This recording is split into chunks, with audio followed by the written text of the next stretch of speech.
நண்பர்களே வணக்கம். நம்ம வாழ்க்கையில சில விஷயங்கள் காலம் கடந்தும் நிலைச்சு நிக்கும். காலம் மாறலாம், ஃபேஷன் மாறலாம், ஆனா சில பொருட்களுக்கு இருக்கிற மவுசு மட்டும் குறையவே குறையாது. அதுல கார் உலகமும் விதிவிலக்கில்லை. ஆமாங்க, 20 வருஷத்துக்கு முன்னாடி அறிமுகமாகி இன்னிக்கும் அதே இளமையோட நம்ம சாலைகள்ல கம்பீரமா ஓடிட்டு இருக்கிற 7 சூப்பர் கார்களை பத்தி தான் நாம இன்னைக்கு பார்க்க போறோம். வாங்க ஆரம்பிக்கலாம். முதல்ல நம்ம லிஸ்ட்ல இருக்கிற கார் மாருதி சுசுகி ஸ்விஃப்ட். 2005ல அறிமுகமான இந்த ஸ்விஃப்டனோட ஸ்போர்ட்டி டிசைன் மற்றும் பெப்பி பெர்ஃபார்மன்ஸால இளைஞர்கள் மத்தியில ஒரே ஹிட் அடிச்சது. பல ஜெனரேஷன்களை கடந்து வந்தாலும் அதோட ஃபன் டு டிரைவ் கேரக்டரையும் ஒரு அஃபோர்டபிள் ஹேட்ச்பேக்குங்கிற தன்மையையும் இது ஒருபோதும் இழக்கல. இன்னிக்கும் இதுக்கு இருக்கிற மவுசு தனிங்க. அடுத்து இந்திய சாலைகளோட நம்பிக்கை நட்சத்திரம் மாருதி சுசுகி ஆல்டோ. 2000ல அறிமுகமான இந்த ஆல்டோ இந்தியாவில அதிகமா விக்கிற கார்கள்ல ஒன்னா மாறி ஒரு ரெக்கார்டையே படைச்சது. குறைஞ்ச விலை, காம்பேக்ட் சைஸ், அப்புறம் நம்பி வாங்கக்கூடிய ரிலையபிலிட்டி, இந்த மூணும் தான் ஆல்டோவோட பலம். முதல் கார் வாங்கணும்னு நினைக்கிறவங்க மனசுல இன்னிக்கும் நம்பர் 1 சாய்ஸ் இந்த ஆல்டோ தான். இதே வரிசையில இன்னொரு மாருதி சுசுகி மாஸ்டர்பீஸ் வேகனார். 1999ல அறிமுகமான இந்த கார்தனோட டால் பாயிண்ட் டிசைன், ஸ்பேஷியஸ் இன்டீரியர்ஸ், அப்புறம் மகிழ்ச்சியான ஃபியூல் எஃபிஷியன்சியால பிராக்டிகாலிட்டிக்கு புது அர்த்தம் கொடுத்துச்சு. வருஷா வருஷம் மாருதியோட டாப் பெர்ஃபார்மர்ஸ் லிஸ்ட்ல இந்த வேகனார் நிச்சயம் இடம் பிடிக்கும். குடும்ப கார்களோட செல்லப்பிள்ளை இது. சரி, இப்போ ஒரு பிராண்ட் மாறுவோம். நம்ம லிஸ்ட்ல அடுத்து இருக்கிற கார் ஜப்பானிய தொழில்நுட்பத்தோட கம்பீரம் Honda city.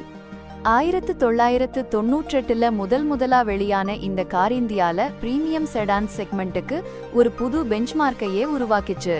Refine petrol engines, செலகரியமான right, அப்புறம் ஸ்டைலிஷ் லுக்ஸ்ன்னு ஒரு காலத்துல ஒரு கம்பீரமான அடையாளமா இருந்துச்சு இந்த சிட்டி. இன்னிக்கும் பலர் மனசுல இதுக்கு ஒரு தனி இடம் இருக்கு. அடுத்து இந்தியாவோட ரக்கட் ஒர்க்ஹார்ஸ் மஹிந்திரா பொலேரோ. 2000ல இருந்து கிராமப்புறங்கள் மற்றும் செமி அர்பன் மார்க்கெட்ஸ்ல இந்த பொலேரோ ஒரு நம்பிக்கையான நண்பனா இருக்கு. இதோட டஃப் பில்ட், இந்த சாலையிலும் ஓடக்கூடிய கோ எனிவேர் எபிலிட்டி, அப்புறம் குறைஞ்ச மெயின்டெனன்ஸ் காஸ்ட், இதெல்லாம் தான் பொலேரோவை இன்னைக்கும் இவ்ளோ பொருத்தமா வச்சிருக்கு. உழைப்பின் அடையாளம் இந்த கார். மஹிந்திரால இருந்தே இன்னொரு பவர்ஃபுல் என்ட்ரி மஹிந்திரா ஸ்கார்பியோ. 2002ல வந்த இந்த கார் இந்தியால எஸ்யூவி செக்மெண்ட்ல ஒரு புரட்சியையே கொண்டு வந்துச்சு. ஒரு ட்ரூபாய் ப்ளூ எஸ்யூவியை மாஸ் மக்கள் கிட்ட கொண்டு சேர்த்த பெருமை ஸ்கார்பியோக்கு உண்டு. அதோட பவர்ஃபுல் ரோட் பிரசன்ஸ், அப்புறம் ரோபஸ்ட் பெர்ஃபார்மன்ஸ், இதெல்லாம் இன்னிக்கும் மஹிந்திராவோட ஸ்ட்ராங்கஸ்ட் பிளேயர்ஸ்ல ஒன்னா இதை வச்சிருக்கு. ஒரு தனி ராஜாங்கம் நடத்துதுங்க இந்த ஸ்கார்பியோ. கடைசியா ஆனால் ரொம்ப முக்கியமான லிஸ்ட்ல இருக்கிற கார் பயணங்களுக்கு பெயர் போன டொயோட்டா இனோவா. 2005ல அறிமுகமான இந்த கார் கம்ஃபர்ட், ரிலையபிலிட்டி, அப்புறம் லாங் டிஸ்டன்ஸ் டிராவலுக்கு ஒரு சினோனிமஸா மாறுச்சு. காலப்போக்குல இனோவா கிறிஸ்டா, அப்புறம் ஹைக்ராஸ்ன்னு பல பரிமாணங்கள் எடுத்தாலும் எம்பிவி செக்மெண்ட்ல தன்னோட சக்கரவர்த்தி சிம்மாசனத்தை இன்னிக்கும் இந்த இனோவா உறுதியா வச்சிருக்கு. இவங்க எல்லாம் வெறும் கார்கள் இல்ல, நம்ம சாலைகளோட சரித்திரம். 20 வருஷம் கழிச்சும் தங்களுக்கான தனி இடத்தையும் ரசிகர் பட்டாளத்தையும் தக்க வச்சிருக்கிற இந்த கார்களுக்கு நம்ம சல்யூட். இந்த கார்கள் பத்தி உங்க கருத்து என்ன? உங்ககிட்ட இதுல எந்த கார் இருக்கு? கமெண்ட்ஸ்ல சொல்லுங்க. இந்த வீடியோ பிடிச்சிருந்தா லைக் பண்ணுங்க, ஷேர் பண்ணுங்க, நம்ம சேனலை சப்ஸ்கிரைப் பண்ண மறந்துடாதீங்க.